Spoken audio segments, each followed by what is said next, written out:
Our new Foreign Minister has this weekend called on the West to heal its rift with Islam. Bob Carr says recent events in Afghanistan are troubling signs about the growing divide between the two cultures. Our next three guests have had feet at one time or another in both camps. They grew up in Christian, or at least nominally Christian households, but as adults they decided to convert to Islam. So what prompted the switch?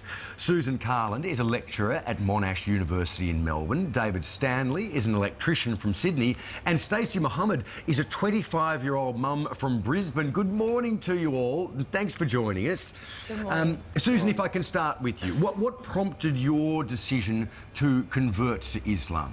I think I was a teenager when I became Muslim, and I think it was when I was a teenager I started just to have big questions about life, the universe and everything, and I started to explore lots of different answers to those questions, and much to my surprise Islam seemed to be the one that continually came back to me with the answers that made the most sense to me.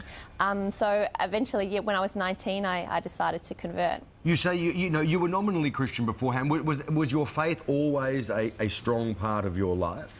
Yeah, absolutely. I knew that I always believed in God, and I was raised in a household where we did go to church and those sort of things.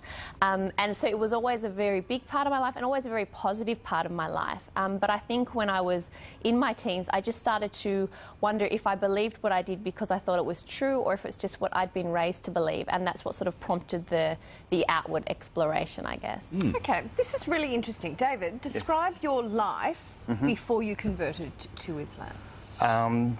Typical young Aussie guy. Used to go out and, drink, smoke, have fun, just do crazy things. Also, I used to be quite a racist.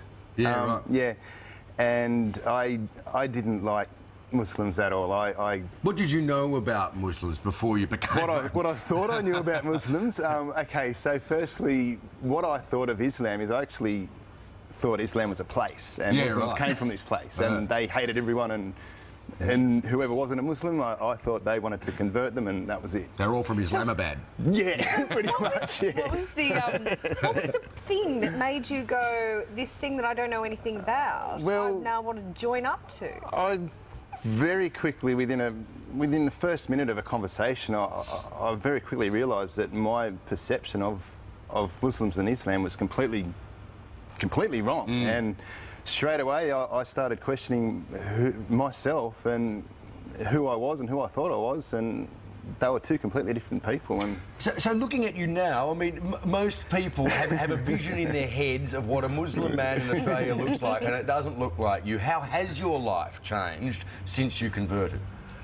More on a personal level, physically, like looking after myself a bit better, not drinking, not smoking, which I really wanted to fix up quite some time prior to that, but I just needed that initial kick. And just being a better person, not judging people the way I used to and denied that I did. Just more look at myself and fix myself instead of worry about what's happening out there. So more thoughtful about your own life. Yeah, which then cascades throughout to other people that you interact just with. Before we need to bring Stacey in as well, but I just really want to say, what was it other religions do you think are not as introspective?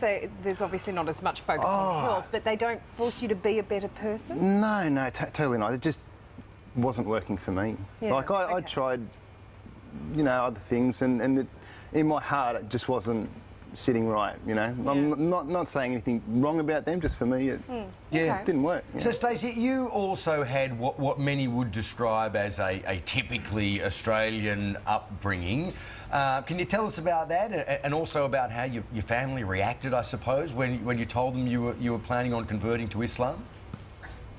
Yeah, my family, they're very supportive. I grew up in a very small country town in northern New South Wales. I had a great upbringing. I had a loving family. I'd say I was probably agnostic. So I didn't really tell them about my journey because it was really inner journey rather than, telling everyone about what I was thinking about doing. And I started about 2008, so when I told them in 2010, they already had sensed that there was some changes within, so They handled it really good. And I would say that we're probably closer now that I'm a Muslim Yeah. than That's before. Very interesting.